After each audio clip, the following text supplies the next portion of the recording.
there! Whoa, what? Why are you looking at me like that? Oh, right. Yeah, you must have been expecting something else entirely. If you've been following my content, yeah, I do animation and art. So yeah, hi, I have a voice. I have other things as well, as you can see. And I have a lot of projects going on. And this is one of those. From the title, yes, you must have understood quite right, this is a ClanGen video. What? You don't know what a ClanGen is? Well, I'm glad you asked. ClanGen is a fan edit of the Clan Generator, but it's honestly been pushed so much that it's a game of its own. It's really fascinating, though my favorite thing is the challenges made that makes it even harder because I love drama and trauma. But we'll be for another clan. For my first public clan, I decided to go for a classic run, but with a very interesting background because I can't help myself. Without making you wait further, let's get into the lore. After a striking plague, cats have tried to flee the infected lands. They crossed many dangerous places to arrive at the grotto where an empty camp laid. With a sudden presence guiding them, they settled there, having to learn their surroundings like kittens coming out of a den for the first time. They named themselves VineClan, the steady and deep. They're united in their pain, but it isolates them from the other clans that will come to eventually. Their hunting methods are quite unique in a way where they are very unpredictable but cautious. Their naming system is strongly related to bugs, organs, and plants, to my greatest despair, which will influence their design's aesthetics. We will start with StarClan, and fortunately, we did not have any death, so the only cat in it is Maggot Tongue. Maggot Tongue was once a cat of Dragon Clan, the clan that used to live where VineClan has now settled. Her whole clan disappeared mysteriously. She's not too keen on talking about it. As she saw those cats swarming in, she saw it as a sign for the birth of a new clan, repeating the endless cycle of life and death, the rot feeding the seed. She wanted this specific value to come across, thus giving birth to the very odd names in VineClan that some may find gruesome. That's about it for her for now. I don't know yet what happened to Dragon Clan, but perhaps we'll find out more later on, because we've been having a lot of StarClan visions throughout the year without any solid interpretations from anyone, not even Flylang the medicine cat. I don't think Megatong is her original name, but rather how she presented herself to Rain as some sort of new birth for herself as well. We follow with the leader, Roachstar. Rain always wandered around, so when the sickness came, he easily bolted out. Finding untouched cats, he tried to lead them to safety with him, eventually building a party as they migrated to hopefully better lands. He was granted his lives by cats from the clan that used to live there before them, and despite his efforts, he couldn't get any answers on what happened to them, or where did the plague come from. Now Roachstar is already doing a lot of good. He is confident in his approaches, despite sometimes having to go adventuring on his own to energize himself. Like, the dude 1v1 a fox on his first solo patrol. He's respected, and he's fearless when it comes to fighting for his clan. He lost his first life to a Wolverine when he was patrolling on his own. He was feeling pretty bad this moon and went out alone and was less cautious than he used to. He went on another that wasn't promising either. He was training when branches fell on him. He did not lose a life, but did get head damage from the whole ordeal. He's still recovering and not out of it just yet. On to the deputy, Hope Spider. Hope lost her family to the rampant disease. She knows how the symptoms look like and saw every stages of the plague. She couldn't save her children, the trip being too hard for them to handle, and kept on going, Hope frail, but still alive. She's a very good asset to the clan, and her mature approach and cautious nature makes her a very reliable cat. She's troubled sometimes, but is very grateful for the medicine cat. She hopes that the sickness is now far behind and sometimes pretend that nothing ever happened. She takes her role very seriously and stopped one of her clanmate, Bonepelt, from trespassing on VineClan's territory. She's very well behaved and level-headed, and because of her knowledge in stealth, she's more cautious and can pick up subtle hints others may leave out. She also invited her mother and her kittens that we will meet later on. Next up is our medicine cat. Despite his old age that made him a perfect target for the disease, his experience with sicknesses managed to keep him alive. He's a good den builder and is a literal lifesaver. Despite the hard journey, he made it out, and he was originally a clan cat named Fog Eagle. He was renamed Flylong for his noisy breathing and his proximity with death. Flylong is such a hero. He's been taking care of everyone so well, and we can't be more grateful to have him, though his age is very worrisome.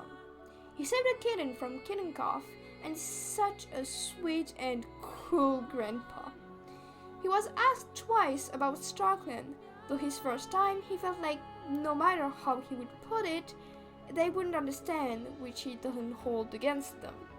The second time, however, he was fully prepared to not be understood, yet he got a wonderful surprise. They seemed so interested, and he got the opportunity to tell stories about his old clan, about warriors that used to be heroes. He kinda got nostalgic for this kind of background, and hopes that VineClan will be remembered like this too. Then we have our warriors, and first up is Stauber, and oh boy, Stauber. Originally rocky, he narrowly escaped being affected. Thanks to his stealth and natural ease to slip away, he essentially played the isolation card. You can get infected if you're all alone. It worked out pretty well until he met the group of traveling cats, though he made sure to not get too close in case, as they settled as a clan, it felt easier. Stauber fell quickly for Bonepelt. And by fell, I mean a small crush, but it literally happened on the second moon. He's the type to watch his crush from afar, and he's very intimidated by her confidence and strength. Though as time passes, I quickly realized that he was a lover through and through. He kept having new crushes, and I think he's getting overwhelmed with feelings. Other than that, he was the first who made a patrol of Marigold Clan. It was very awkward, and for some reason, our relationship with them got worse despite there be no real issues, except just being, having a weird silence. We continue on to Bonepelt. From a clan cat, she knew of Fog Eagle as neighbors from Cold Clan.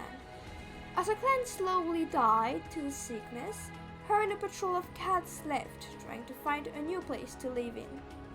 Though tensions started to rise, and eventually the group separated. As much as Bonepelt is capable, she hates loneliness, and decided to follow Rain despite them being a loner.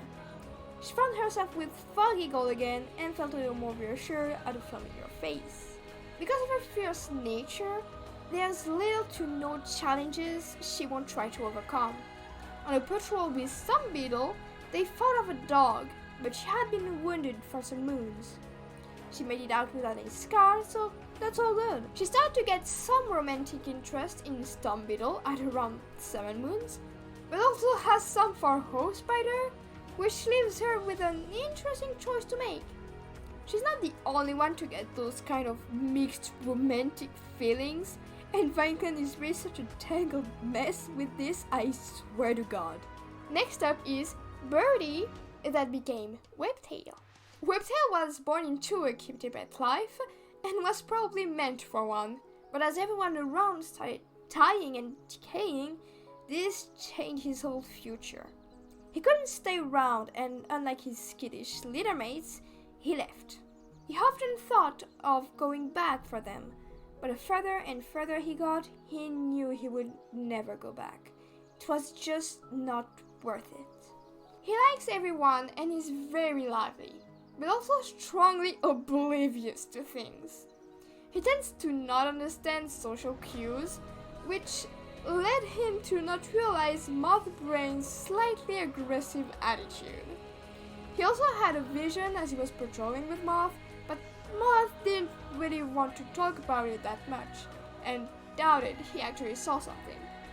He doesn't miss his kitty pet life at all, and even associates kitty pet food with the disease, and avoids it as much as he can. He was very clever with a badger set situation, actually after a first incident with 2 other cats, where he used bushes to check if the place was used by one without putting anyone in harm's way. Speaking of Mothbrain, here comes the boy. Mothbrain was a part of a rogue group known as Claw, oftentimes harassing kitty pets and patrols in his area. He found himself quickly alone when they started to play survivalist and kept betraying each other's trust. He got fed up and left, as it was driving him nuts. He had quite a struggle to trust everyone, but it's getting better. Because of his background though, he still doesn't like kitty pets and was really bummed out about Webtail. They started off on the wrong foot, and despite Webtail's efforts, it's still not the best. He often found himself on patrols with Webtail, and they always came out defeated from it. So it's easier to blame him rather than his own leadership of patrol. On the 5th moon though, as he was out to sun himself and enjoy some alone time, he realized that the warmth around was increasing a bit too much. A fire had started, though he made it out alive, he still was slightly burnt and shocked. He healed fortunately enough without any scar. As time went by though, and some kids came into the clan, he found himself with a line of kittens following him for no reasons, which is too adorable to not make note of. He aged quite a lot, and I think he may join the Elder's Den soon, which worries me about Flyland's age. Our next warrior is Poppy Heart. Poppy used to be a kitty pet named Petite, but her 2 legs started to get ill, and one day, as she awoke in her little comfy nest, they were just gone. Eventually, food and water were missing, and she had to leave her home. They lived on an isolated hill, and despite her best effort to stay on the path, she was chased off of it by a dog that had run away from its home as well. As she fled, the dog still managed to give her a mangled tail. She was found feverish by Watchstar and Hope Spider that offered to help. Despite having healed without any scar, I decided to twist her tail as a reminder. She is very motivated to prove herself and admires the cats around her. She wants to believe that she can do all the same despite the collar around her neck, and her bravery shines through more than she expects. She doesn't understand much about StarClan despite Flyland's effort to simplify it, but she does respect it. Also, she's really in love with Hope Spider, but it's so not reciprocated, I am crying. On to Orchid Liver. Orchid Liver also used to be a kitty pet, Gobby, with big dreams. She loved to play pretend with her friends, and as she wandered deeper into the forest after one of her little escapes, she met Mothbrain and Bonepelt. Despite Mothbrain's arguments, Bonepelt invited her to join, because there are so few, they could use the extra paws. Orchid was ecstatic. She jumped on the opportunity, leaving her old life behind, and on her first patrol, she shared about a potential vision. But I think she was just too excited and her imagination ran wild, Watchstar helping her out with that. In her first moons in the clan, she learned more about StarClan and got worried to not leave anything behind to be remembered by. Flyland helped her regarding her concerns and made her even more motivated to leave a positive mark on VineClan. She also got very crafty on the patrol with Poppy Heart, where she literally stabbed a badger in its den with a branch. She seems to always be interested with the medicine den, but for now, she's still a warrior. If Flyland retires or disappears without anyone to ensure the clan is being taken care of, Orchid would probably be my first pick for Med. Up next is Debbie Seed Rain.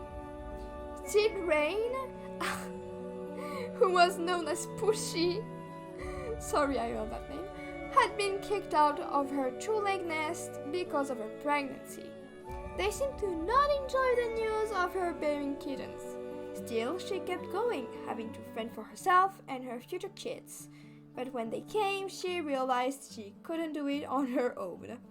Quite in a panic with her two kittens, she found a patrol of VineClan. It was hard to not offer help, especially with the two newborns.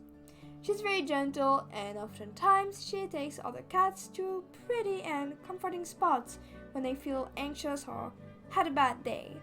She's your local comfy friend. Other than that, there's not much to say, apart from the occasional crush on Orchid Liver, but it's becoming such a running gag to have crushes. And now we're on to the apprentices. There's only two, and they're Seed Rain's children. First up, we've got Cicada Paw. Cicada is Seed's kid, as mentioned, and was a very insecure little kitten that always needed snuggles.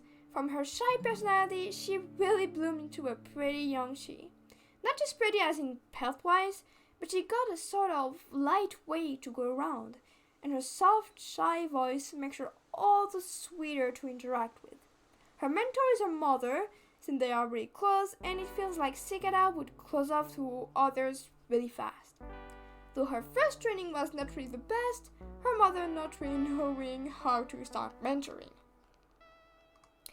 She's followed by Daisy Paw, her brother. Daisy used to be a very noisy kid, but grew quite in the opposite way than what I was expecting. Like, from noisy to sneaky. There's a leap. And I think it's just that he talks very loudly, but when he's quiet, he's like a ghost. His voice is just that strong already. His mentor is Webtail, which he's excited about and can't wait to make his mark. On to the nursery den already, with our only queen and 3 kittens. Earnhardt, previously known as Aphid, was a loner that held freedom very high in her value list. She kept going from places to places with amazement. And her love life, how it is filled. Though she really didn't foresee this turning out this way. She realized her pregnancy quite late and couldn't find the Tom that was the father anymore, especially with a sort of coughing spreading. She managed to have her kids, but really wasn't ready for motherhood. Fortunately, she found VineClan as she was hunting on the territory and was convinced to join. She really needed that help. She's very playful, so entertaining the kids isn't the hardest part of it all. First up, we got Sunny Kid.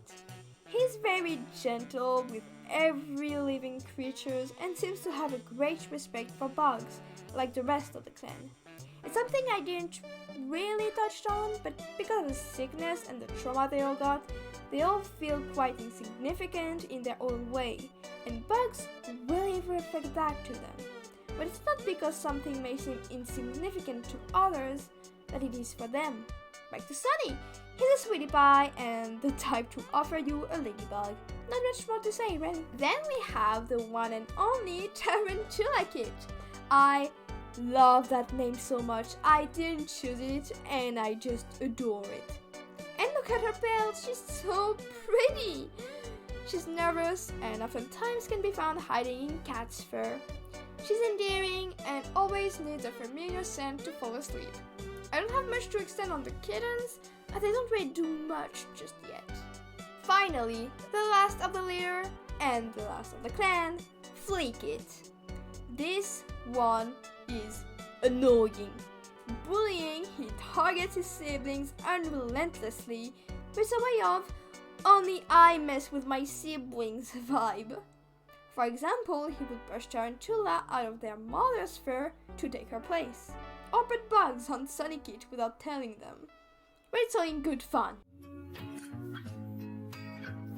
And that's it for year 1 of VineClan. I started the clans briefly around VineClan, and we've met ThornClan, which have their own baggage. But we've also met Marigold Clan, which has their own baggage. I swear to God, this bunch is such a trauma clan bunch. We haven't seen the third yet, and I'm quite excited to see who it is, because I'm scared about the name. But anyway, thank you for watching. You can check out my Twitch and follow me there to see the progress I do on VineClan on Sunday. That's when I stream, if I stream VineClan, because this type of videos will be monthly, because I severely underestimated the work I put into it. With that said, don't hesitate to tell me if you like the series, and please, I do need the feedback to get better. With that said, with those final thoughts, stay safe. Harold and I will be seeing you again.